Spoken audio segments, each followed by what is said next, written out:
Hello students, welcome to our history session. In this session, we will discuss about the life of the Aryans. In previous session, we discussed the origin of the Aryans, from where Aryans came in India, and we discussed that according to the Max Muller, Aryan came from Central Asia and Russia. Max Muller explained this theory on the basis of linguistic evidence. Max Muller said that Aryans belongs to Central Asia and Russia because the Aryan used to speak Sanskrit language and the similar language was spoken by the uh, Central Asian Russians people during that time.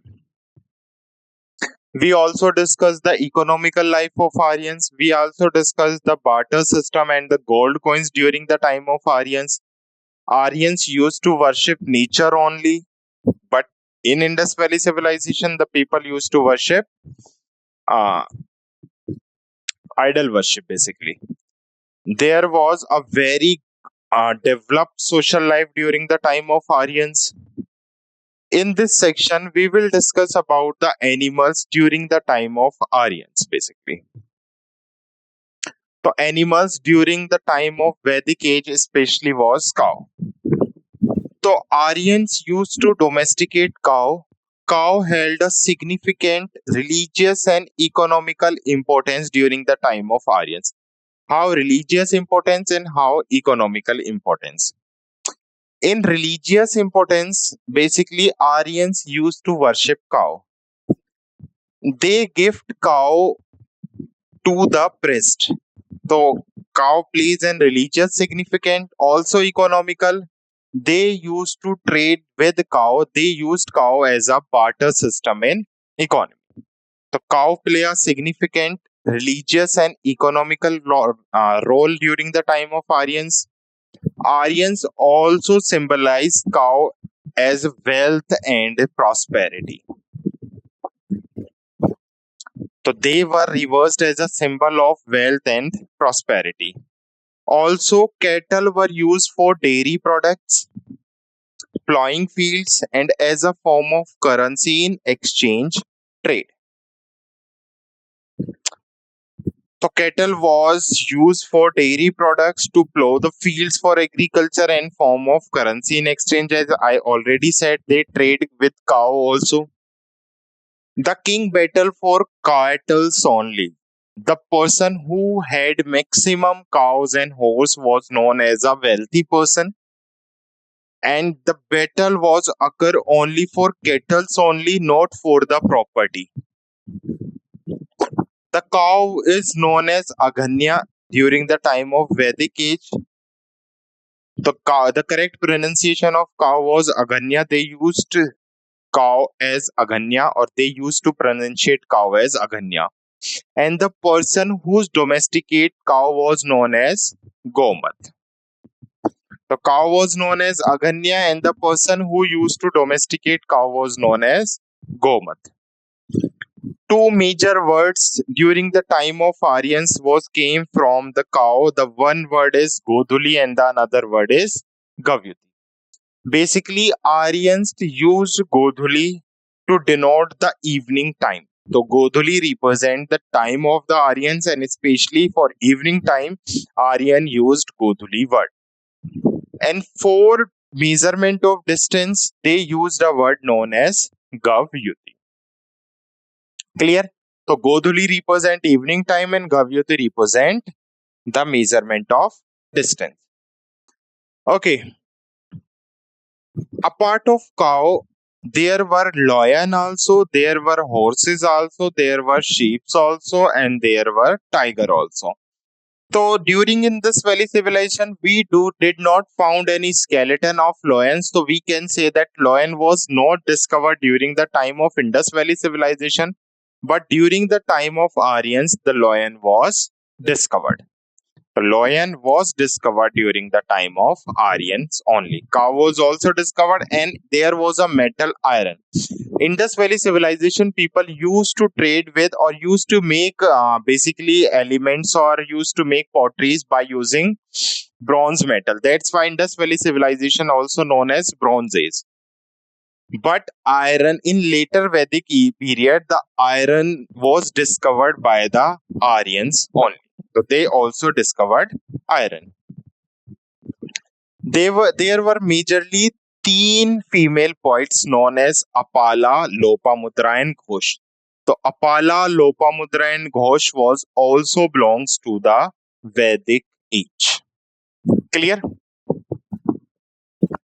So cow was the major animal. Goduli means the time, and which time they used to denote as Goduli word for evening time. And Gavyuti, to measurement of distance, Aryans use Gavyuti word. Okay. Okay. What was the major reason of decline of Aryan?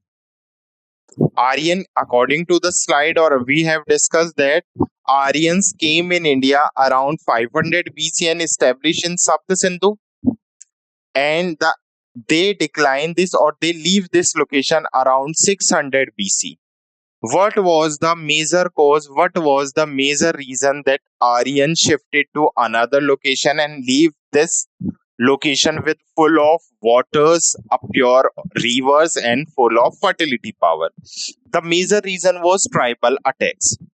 When Aryans was established in India, they used or they lived a prosperity life. The nearby tribal group attack on Aryans and robust Aryan. Due to the tribal attack, Aryan started to leave this location and they shifted to the other location of the world. And the major reason of decline of Aryans was tribal attack. Clear? So due to tribal attack, Aryan leave this location. Next, the Vedic literature. Vedic literature means the books written during the time of Aryans. We divided the session of Vedic age into two parts. One is Vedic life, in which how we studied that how Aryan used to live, and in Vedic literature we will discuss about the text or literature written by during the time of Aryans. In this session, we will discuss about the 4 Vedas and 6 Upangas. So during the Aryans' time, 4 Vedas were written, and these play an important role in the Indian literature also. So there are 4 Vedas. One is Rigveda, second is Yajurveda, third is Samveda, and the fourth latest Veda is Atharvaveda. So Rigveda is the oldest Veda and Atharvaveda is the newest Veda. So let's start with Rigveda, the oldest of the Veda. Okay, here you have to understand the difference between Suktas and Samhitas. This is also a very important topic for any government exams. Sukta. Okay, in the all 4 Vedas, basically the 4 Vedas are the collection of hymns and mantras. So the combined collection of hymns or 4 Vedas is known as Samhita. If I am talking about the hymns of all 4 Vedas, Rigveda, Samveda, Yajurveda, Atharvaveda, then these hymns, these mantras are known as Samhita. And if I am talking about the only mantras of Rigveda, then these mantras are known as Suktas. So the Vedic mantras are known as Samhitas and the Rigvedic mantras are known as Sukta. So this is the major difference between Sukta and Samhita. The oldest of the Veda is Rigveda, composed around 1500 BC to 1200 BC. First, you have to understand that Veda is not written by a single person, a single family, or a single village, or a single generation. Vedas are the source of knowledge. Let's suppose if any Aryan or any particular family is not known about any particular philosophy, then they used to write this philosophy. And laterly, Ved Vyasji compiled these knowledge, and this is known as this came effect as the Rigveda. So Vedas are written by the thousands of families of Aryans within 900 or more than years. So this Rigveda is composed between 1500 to 1200 BC. The Rigveda consists of 102 hymns known as Suktas. I already told you the Rigvedic hymns are known as Suktas. So how many Suktas or how many hymns have Rigveda have? 1028 hymns divided into 10 mandals. Let's replace the mandal into parts. So for simply understanding, you can say Rigveda is divided into 10 parts. And mandals are further divided into hymns dedicated to various deities. And these mandals, the hymns of these mandals are dedicated to various Indian deities. Some of the prominent deities praised in Rigvedas are including Indra, Agni, Varuna, and the Soma. So, or also sun is also explained in Rigveda. So Rigveda, the Vedic hymns are known as Samhita and Rigvedic hymns are known as Suktas. The Rigveda is the oldest Veda, composed around 1500 BC to 1200 BC and divided into 10 mandals and having 1028 hymns or Suktas. Clear? Next, Mandal of Rigveda. Okay, the Rigveda's oldest mandals are 2 to 7 and latest mandals are 8 to 9. So first, Rigveda is the oldest mandal. The Rigveda is the oldest Veda and it consists 10 mandals and the mandals between 2 to 7 are the oldest mandal of Rigveda. Okay, these mandals are known as family books or Gotra Suktas. Basically, these mandals are written by different rishis or different saints. So that's why these mandal contain the information of the family of the rishis or family of the saint during the time of Rigveda. That's why this mandal are known as family books or Gotra Suktas. Mandal 1st and 10 contain the earliest and latest hymns representatively. The earliest mandal is 2 to 7, but the mandal 1 to 10 consists earliest and later hymns. Mandal 8 and 9 are considered later addition. As I told you, 8 and 9 are the oldest mandal of Rigveda. Also, mandal 3 of Rigveda consists Gayatri Mantra. So, the Gayatri Mantra of Rigveda is explained in mandal 3, or we obtain Gayatri Mantra from the Rigvedic 3rd mandal. Like Rigvedic 1st mandal explain about Agni, the 2nd mandal is explain about Agni and the 3rd mandal is explain about Gayatri Mantra. Also, I also discussed in previous class that the Varna system of Aryans came from the Rigveda's 10th mandal. The Rigveda's 10th mandal explain about the Varnas system of Aryans. There were majorly 4 Varnas during the time of Aryans: the Brahman, the Kshatriya, the Vaishya, and Shudras. And Rigveda's 10th mandal Purushokta also said that the Brahmans came from the mouth of Lord Brahma, the Kshatriyas came from the arms of Lord Brahma, the Vaishyas came from the thighs of Lord Brahma, and Shudras came from the feet of Lord Brahma. Clear? Next is Samveda, known as collection of melodies and music and art. Basically, Samveda is the 3rd oldest Veda. It is primarily a collection of melodies used in the perform of the rituals, derived from the Rigveda, consisting mainly of Rigvedic verses set to music. It means the music, the rag, the sur, the tal are obtained from the Samveda. It is majorly only source of the music in the world. Clear? So Samveda, collection of melodies. Most of the hymns from Samveda are obtained from Rigveda. Okay. Unlike Rigveda, Samveda is divided into 2 parts: the Purva Achika and the Uttar Rachika. Purva Achika means the first portion and Uttar Rachika means the later portion. Clear? So it is divided into 2 parts only: Purva Achika and Uttar Rachika. The mandal of Samveda. Unlike the Rigveda, Samveda is not divided into mandal, but it divided into 2 parts. One is Purvrachika and second is Uttar Rachika. The next Veda is Yajur Veda. The second oldest Veda. Yajurveda consists of prose, mantras, and verses used in ritual sacrifice known as yajnas.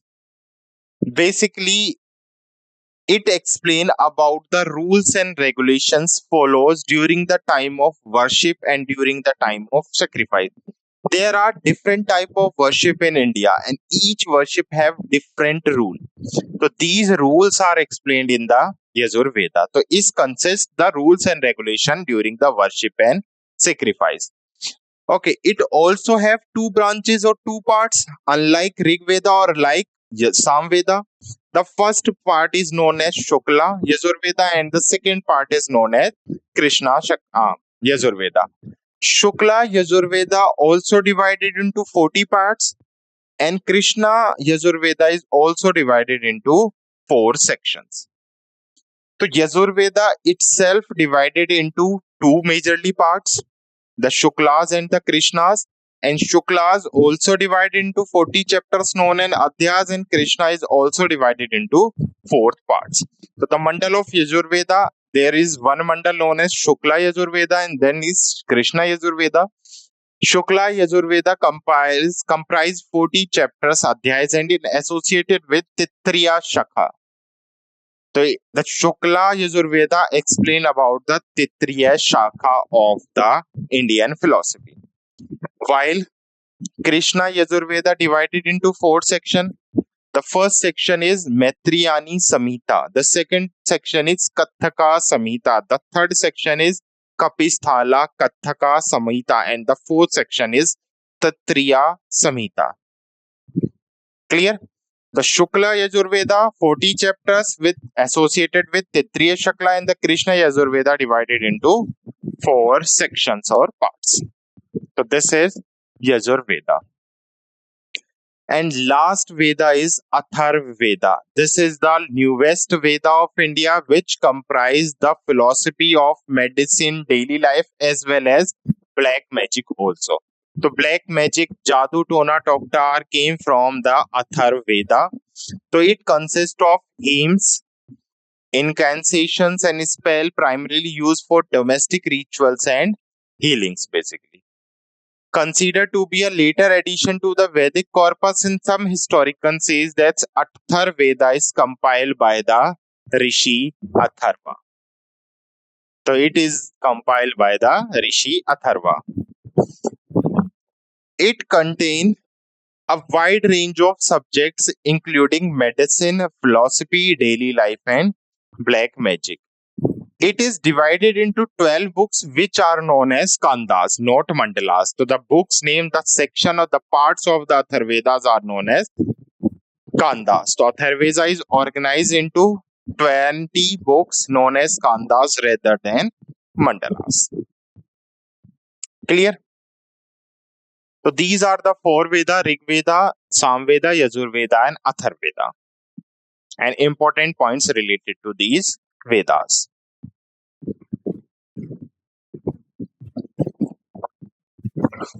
Next is Upangas.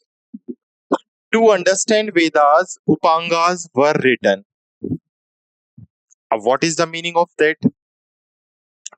Basically, the Vedas were written by the Aryans. Aryans wrote Vedas in Sanskrit language or typical Sanskrit language, or we can say regional Sanskrit language. So it was very difficult to understand the Sanskrit of Aryans. So it was very difficult to understand Vedas also because they were written by the Aryans, by the regional people of the Aryans. And in a typical Sanskrit language, there were some words which is not present in the today's Sanskrit language.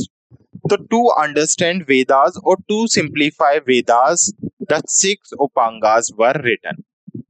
So basically, Upangas consist the easy form of Vedas, or we can say the simple form of Vedas. So there are 6 Upangas known as Siksha, Vyakarna, Chanda, Nirukta, Kalpa, and Jyotisha. So in this section, we will discuss about the 6 Upangas, and let's start with the first Upanga known as Siksha. Siksha means phonics or phonetics. What is phonics or phonetics? In English or Hindi, we also learn phonics or phonetics means the pronunciation of the Vedic hymns and mantras. So the Siksha Upangas, the phonics Upangas deal with the character pronunciation and recitation of Vedic hymns and mantras. It explains that how a person can correctly spell or correctly pronunciate the specific mantra or specific hymn which is mentioned in the Rig Veda or another Veda only. So it's include rules for phonics, accentuation and intonation to ensure accurate chanting of Vedic text. Basically, in Vedas, the mantras and the hymns are also mentioned. So it is very important to pronunciate correctly these mantras or hymns. So Siksha or phonics Upangas explain about that how we can correctly pronunciate or correctly chanting the Vedic text. So Siksha is the one of the 6 Upanga. Clear? The second Upanga is Vyakarna. Vyakarna means grammar. So Vyakarna is the study of grammar and syntax, especially focusing on the rule and structure of the Sanskrit language. So Vyakarna is a study of grammar and syntax. It is specifically focusing on the rules and structure of the Sanskrit language, or basically it's explain about the correct study or reading of the grammar which is related to any four Vedas. It also help understanding the grammatically intricacies of Vedic text and facilitating accurate interpretation. So it also help in understanding the grammatically Vedic text.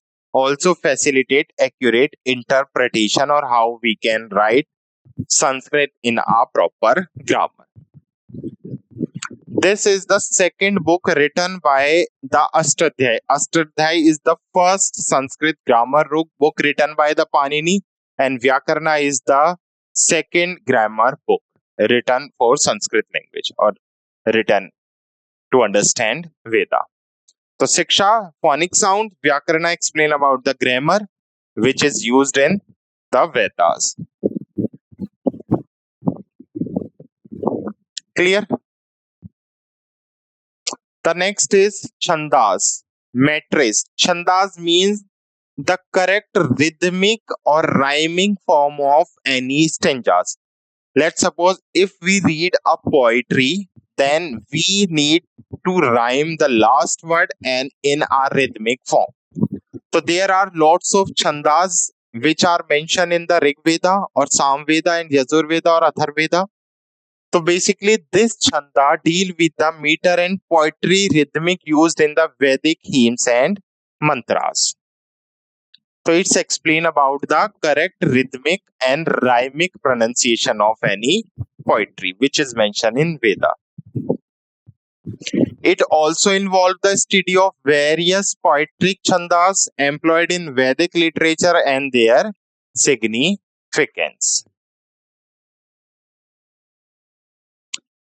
Clear? So it is basically involved in the chandas rhythmic form, or it's deal with the poetic rhythm. Done. So this is the third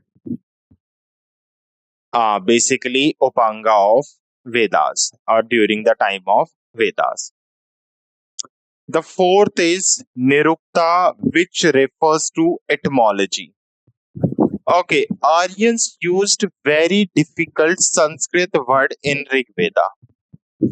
So basically, this Nirukta big book explains the meaning of these difficult word, or we can say this Nirukta is the dictionary of Vedic difficult words. So it's explain the meaning of the difficult word which was written in the Rigveda. To work as a dictionary book.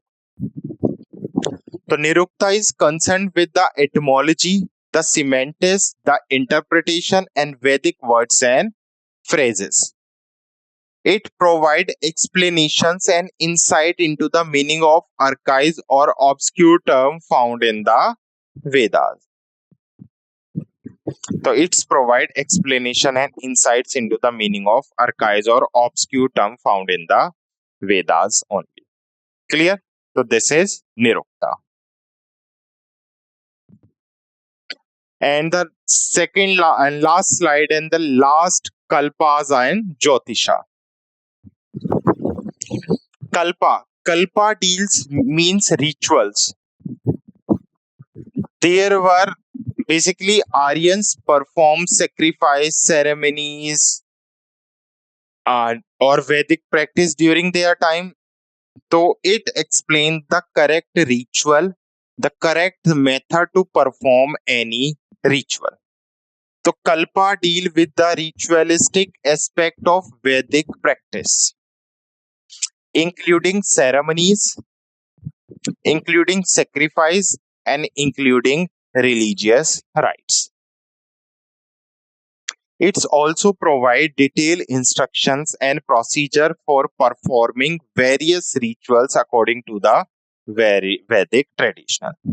So it provide detailed instruction and procedure for performing various ritual according to the various tradition. Last is Jyotisha.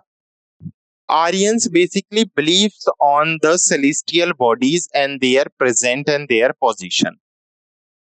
So astrology was also mentioned, or Jyotisha was also mentioned in Rigveda, and to understand the Vedic astrology, we have to understand the Jyotisha Upanga.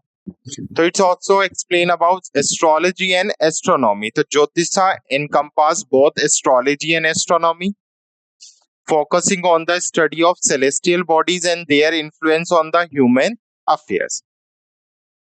It include the calculation of time. Due to this, Aryans calculate the time, the season, the auspicious movements for conducting Vedic ritual based on celestial movement.